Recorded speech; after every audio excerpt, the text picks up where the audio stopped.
عباسی خلافت کے مشہور اور طاقتور خلیفہ ہارون الرشید کا نام تاریخ میں بڑی شان و شوکت سے لیا جاتا ہے۔ بغداد اس زمانے میں علم، دولت اور طاقت کا مرکز تھا، لیکن اس عظیم خلیفہ کی زندگی میں ایک ایسا واقعہ پیش آیا جس نے سب کو حیران کر دیا۔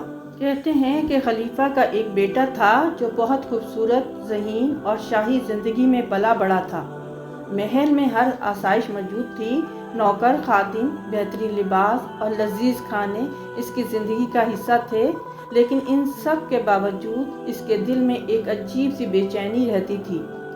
ایک دن خلیفہ ہارون الرشید اپنے بیٹے کے ساتھ بغداد کی گلیوں میں گشت کے لیے نکلے۔ خلیفہ کی عادت تھی کہ وہ بھیس بدل کر عوام کے حالات جاننے کے لیے نکلتے تھے۔ اس رات بھی وہ عام لوگوں کے لباس میں شہر کی گلیوں سے گزر رہے تھے۔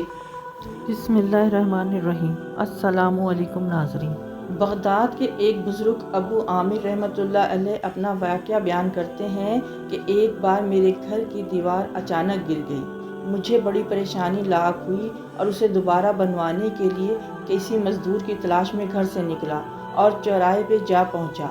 وہاں مختلف مزدوروں کو دیکھا جو کام کے انتظار میں بیٹھے تھے۔ ان میں ایک نوجوان بھی تھا جو سب سے الگ تھلگ کھڑا تھا۔ اس کے ہاتھ میں تھیلا اور دوسرے ہاتھ میں تیشہ تھا۔ میں نے اس نوجوان سے پوچھا، کیا تم مزدوری کرو گے؟ نوجوان نے جواب دیا، ہاں۔ میں نے کہا، گارے کا کام کرنا ہوگا۔ نوجوان کہنے لگا، ٹھیک ہے، لیکن میری 3 شرطیں ہیں۔ اگر تمہیں منظور ہو تو میں کام کرنے کے لیے تیار ہوں۔ پہلی شرط یہ ہے کہ تم میری مزدوری پوری ادا کرو گے۔ دوسری شرط یہ ہے کہ مجھ سے میری طاقت اور صحت کے مطابق کام لو گے، اور تیسری شرط یہ ہے کہ نماز کے وقت مجھے نماز ادا کرنے سے نہیں روکو گے۔ میں نے یہ تینوں شرطیں قبول کر لیں اور اسے ساتھ لے کر گھر آ گیا، جہاں میں نے اسے کام بتایا اور کسی ضروری کام سے باہر چلا گیا۔ جب میں شام کے وقت واپس آیا تو دیکھا اس نے عام مزدوروں سے دگنا کام کیا تھا۔ میں نے باخوشی اس کی اجرت ادا کی اور وہ چلا گیا۔ دوسرے دن میں اس نوجوان کی تلاش میں دوبارہ اس چوراہے پہ گیا، لیکن وہ مجھے نظر نہیں آیا۔ میں نے دوسرے مزدوروں سے اس کے بارے میں دریافت کیا تو انہوں نے بتایا کہ وہ ہفتے میں صرف 1 دن مزدوری کرتا ہے، باقی دن اللہ تعالیٰ کی عبادت میں گزارتا ہے۔ یہ سن کر میں سمجھ گیا کہ وہ عام مزدور نہیں بلکہ کوئی خاص آدمی ہے۔ میں نے اس سے اس کا پتہ معلوم کیا اور اس جگہ پہنچا تو دیکھا کہ وہ نوجوان زمین پر لیٹا ہوا تھا اور اسے سخت بخار تھا۔ میں نے اس سے کہا، میرے بھائی، تو یہاں اجنبی ہے، تنہا ہے اور پھر بیمار بھی ہے۔ اگر تم پسند کرو تو تم میرے ساتھ میرے گھر چلو اور مجھے اپنی خدمت کا موقع دو۔ اس نے انکار کر دیا، لیکن میرے مسلسل اصرار پر مان گیا، لیکن ایک شرط رکھی کہ وہ مجھ سے کھانے کی کوئی شے نہیں لے گا۔ میں نے اس کی یہ شرط منظور کر لی اور اسے اپنے گھر لے آیا۔ وہ 3 دن میرے گھر قیام پذیر رہا، لیکن اس نے تو کسی چیز کا مطالبہ نہ کیا، نہ کوئی چیز لے کر کھائی۔ چوتھے روز اس کے بخار میں شدت آ گئی تو اس نے مجھے اپنے پاس بلایا اور کہنے لگا، میرے بھائی، لگتا ہے اب میرا آخری وقت آ گیا ہے، لہٰذا جب میں مر جاؤں تو میری اس وصیت پر عمل کرنا کہ میری روح جسم سے نکل جائے تو میرے گلے میں رسی ڈالنا اور گھسیٹتے ہوئے باہر لے جانا، اور اپنے گھر کے ارد گرد چکر لگوانا اور یہ صدا دینا کہ لوگوں، دیکھ لو، اپنے رب کی نافرمانی کرنے والوں کا یہ حشر ہوتا ہے۔ شاید اس طرح میرا رب مجھے معاف کر دے۔ جب تم مجھے غسل دے چکو تو میرے انہی کپڑوں میں دفن کر دینا۔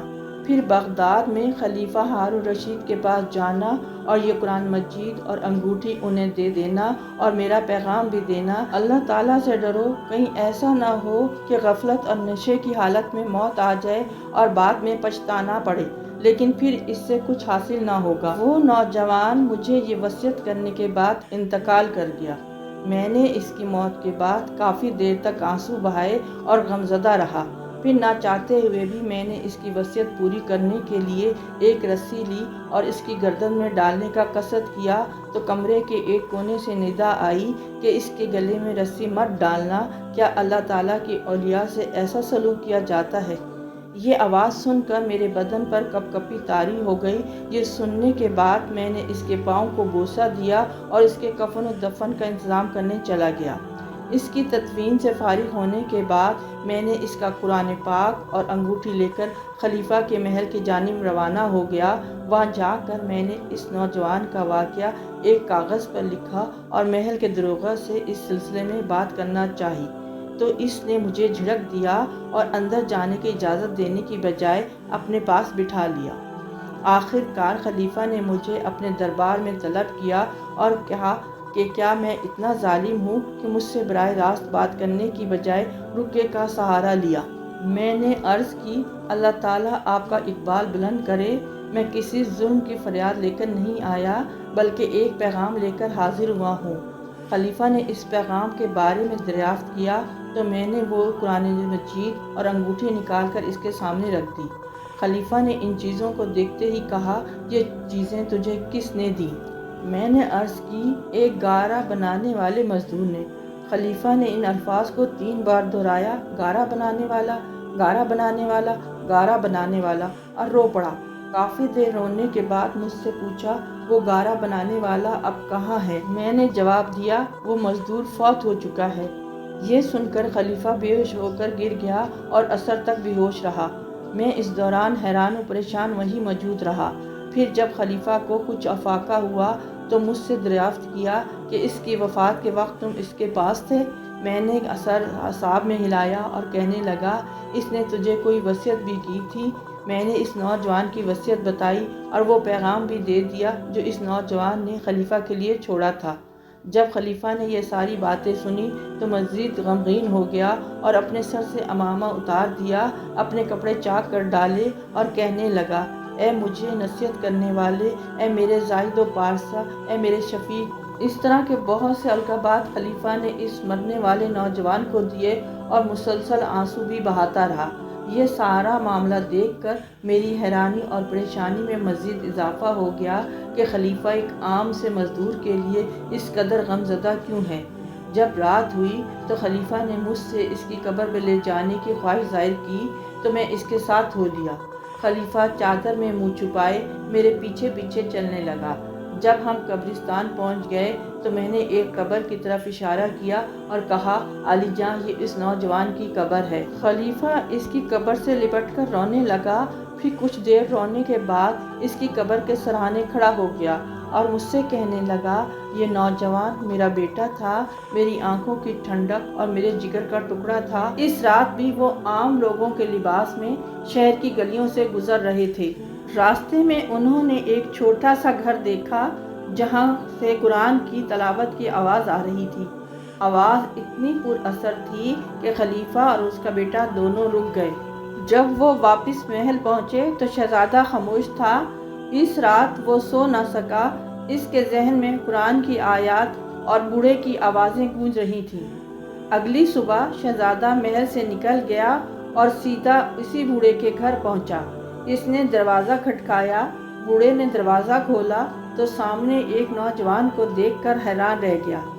شہزادے نے کہا، میں سچائی کی تلاش میں آیا ہوں، مجھے اللہ کے قریب ہونے کا راستہ بتائیں۔ بوڑھا شخص سمجھ گیا کہ یہ کوئی عام انسان نہیں۔ اس نے اسے نصیحت کی کہ دنیا کی دولت اور طاقت عارضی ہے، اصل کامیابی آخرت کی کامیابی ہے۔ یہ باتیں شہزادے کے دل میں اتر گئیں۔ کچھ دن بعد خلیفہ کو خبر ملی کہ ان کا بیٹا محل چھوڑ کر درویشوں کی طرح زندگی گزار رہا ہے۔ خلیفہ بہت پریشان ہوا اور اسے تلاش کروایا۔ خلیفہ کی بات سن کر میرے دل پر بھی بڑا اثر ہوا اور میں بھی سوچنے لگا کہ اللہ تعالیٰ کی یاد سے ہم کس قدر غافل ہو چکے ہیں۔ اس لیے تاریخ میں ہارون رشید کے بیٹے کا یہ واقعہ ایک نصیحت اور سبق کے طور پر سنایا جاتا ہے کہ دنیا کی شان و شوکت ہمیشہ باقی نہیں رہتی، اصل کامیابی آخرت کی کامیابی ہے۔ اگر آپ کو اسلامی تاریخی واقعات اور سبق آموز کہانیاں پسند ہیں تو ویڈیو کو لائک اور چینل کو سبسکرائب کرنا نہ بھولیں اور ایک پیارا سا کمنٹ کریں۔ پھر ملیں گے ایک نئی ویڈیو کے ساتھ، تب تک اپنا خیال رکھیں۔ اللہ حافظ۔